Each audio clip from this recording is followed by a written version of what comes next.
Même en étant bien assuré, un incendie peut être à l'origine de dégâts, de victimes et de préjudices moraux. Il représente également une perte financière liée à l'arrêt du travail. Anticiper les risques et investir en prévention sont donc les meilleurs moyens de limiter les dégâts. Chaque année, environ 4% des sites industriels sont affectés par un incendie. Il y a heureusement très peu de victimes, mais les dégâts matériels et économiques peuvent être énormes. Il est donc important de continuer à investir dans la prévention et l'intervention. La législation nous aide avec par exemple l'annexe 6 concernant les bâtiments industriels et l'arrêté REAL sur la prévention incendie sur les lieux de travail. Mais l'application reste difficile. Pour cette application, aussi bien Fire Forum qu'Agoria peuvent aider. Pour un entrepreneur, il est important de gérer la sécurité incendie aussi professionnelle que les autres aspects de son entreprise. Fire Forum aide avec 2 certificats de qualité, FISC et FCB. Elle informe et sensibilise autour de nouvelles législations et nouvelles technologies via son website, le magazine, un congrès scientifique et plein d'autres initiatives. Comme elle rassemble les partenaires concernés tels que les autorités, les services incendie et l'industrie autour d'une table. L'assurance incendie est perçue comme l'une des plus évidentes et nécessaires, tant par l'employeur que le particulier. Pour réduire les risques d'incendie, les entrepreneurs doivent donc s'équiper en matériel de détection et d'intervention, mais surtout prendre conscience que la prévention contre l'incendie est un processus continu. Donc au moment des travaux, juste avant l'ouverture, les pompiers sont venus vérifier si tout était aux normes.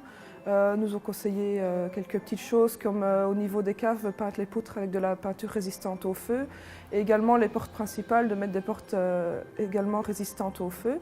Et tout ça a été accompagné par mon courtier d'assurance qui nous fait les conseils efficaces pour ne pas avoir de problème. On conseille toujours aux clients de faire entretenir régulièrement son matériel.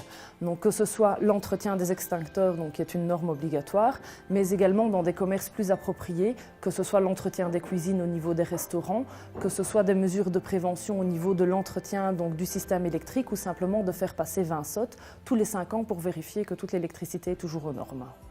Il y a aujourd'hui des dispositions légales concernant la prévention générale de la société qui prévoient qu'un employé ou un employeur doivent savoir se servir d'un extincteur.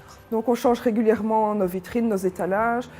Donc ce qu'il faut faire attention, c'est surtout quand on fait des branchements, d'avoir toujours des allonges électriques, des dominos qui soient toujours bien efficaces, qui ne soient pas abîmés pour éviter tout risque d'accident. Il ne faut pas laisser d'appareils électriques inutilement en charge. Si vous travaillez avec des substances dangereuses, il est important de vous poser certaines questions. Dans quel endroit est-ce que je vais les stocker? Est-ce que ces substances peuvent être stockées au même endroit? Et donc réfléchir également par rapport à cela au risque d'incendie.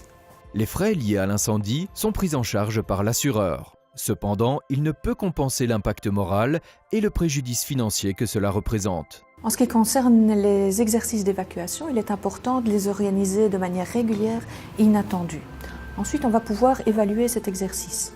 On va regarder dans quel timing les personnes sont sorties du bâtiment. Est-ce qu'ils ont trouvé facilement les sorties de secours? Donc l'ensemble du plan est alors évalué et éventuellement corrigé. Si vous prenez en compte les frais liés à la prévention face à l'impact d'un sinistre incendie, c'est évident, les mesures de prévention sont nécessaires.